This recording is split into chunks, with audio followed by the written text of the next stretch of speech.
Hello friends, నా పేరు Krishna tech travel. Welcome. ఈరోజు షిరిడి సాయిబాబా మందిరంకి వచ్చినాము అనమాట. వచ్చినాక ఇక్కడ అన్న ప్రసాదం అనేది మనకి అంటే ఒక 10 నుంచి పొద్దున 10 గంటల నుంచి రాత్రి 10 గంటల వరకు ఇక్కడ భోజనం ఉచితంగా భోజనం అనేది అంటే జరగడం జరుగుతుందన్నమాట.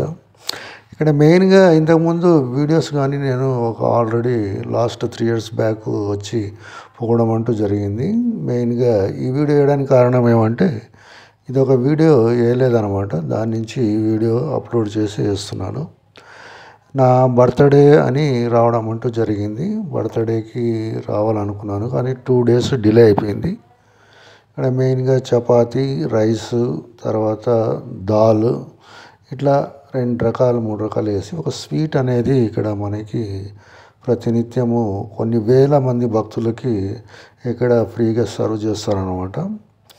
మీరు ఏమైనా ఇవ్వాలనుకుంటే అక్కడ హుండీలో కానీ తర్వాత ఇక్కడ డొనేషన్స్ రూమ్ అనేది ఉంటాయి, అక్కడ చేయొచ్చు అనమాట.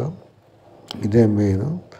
ఇంకా ఇది బస్ స్టాండ్ అనమాట. మనకి బస్ స్టాండు ఇంకా మీరు ఎక్కడైనా పోవాలన్నా కానీ తొందరగా పోవాలా, లేదంటే నైట్లలో మనకి బస్సులు అనేది చాలా వరకు తక్కువ ఉంటాయన్నమాట. 8 గంటలకంతా క్లోజ్ అయిపోతాయి. ఇంకా ట్రైన్కి వచ్చేవాళ్ళు ఫస్ట్గా కోపరగాం, తర్వాత ఇంకా షిరిడి అనమాట.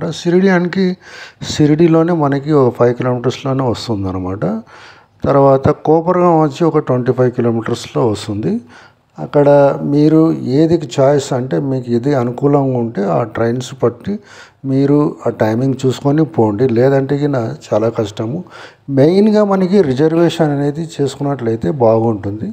నా అనుభవంగా చెప్తున్నాను అనమాట. నేను చాలా చోట్ల తిరిగినాను కాబట్టి నా అనుభవంతో చెప్తున్నాను. రిజర్వేషన్ లేకుంటే చాలా ఇబ్బందులు ఎదుర్కోవాల్సి ఉంటుంది. Thank you.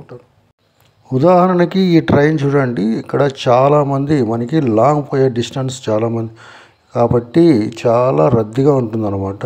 ఇక్కడ కాలు పెట్టడానికి కానీ స్కోప్ ఉండదు, ఎందుకంటే ఫ్యామిలీతో వస్తారు కాబట్టి కొద్దిగా జాగ్రత్తగా మీరు రావడము అనేది చెప్తున్నాను. సింగిల్గా అన్నా కానీ చాలా కష్టం అనమాట. నాకు నచ్చితే లైక్ చేయండి, షేర్ చేయండి.